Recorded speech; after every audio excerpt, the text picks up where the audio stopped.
एक और बांग्लादेशी तालिब इल्म रहनुमा मुत्तलिब सिकंदर पर कातिलाना हमला हुआ है। सर में गोली मार दी गई। गैर मुल्की खबर एजेंसी के मुताबिक डॉक्टर्स ने हालत खतरे से बाहर करार दे दी है। इससे कबल नौजवान रहनुमा उस्मान हादी कातिलाना हमले में जान बहक हो चुके हैं। एक और बांग्लादेशी तालिब इल्म रहनुमा मुत्तलिब सिकंदर पर कातिलाना हमला हुआ है। सर में गोली मार दी गई। गैर मुल्की खबर एजेंसी के मुताबिक डॉक्टर्स ने हालत खतरे से बाहर करार दे दी है। इससे कबल नौजवान रहनुमा उस्मान हादी कातिलाना हमले में जान बहक हो चुके हैं।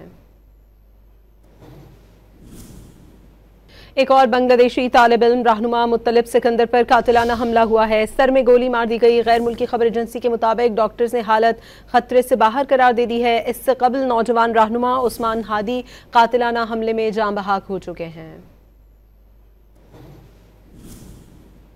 एक और बांग्लादेशी तालिब इल्म रहनुमा मुत्तलिब सिकंदर पर कातिलाना हमला हुआ है। सर में गोली मार दी गई। गैर मुल्की खबर एजेंसी के मुताबिक डॉक्टर्स ने हालत खतरे से बाहर करार दे दी है। इससे कबल नौजवान रहनुमा उस्मान हादी कातिलाना हमले में जान बहक हो चुके हैं।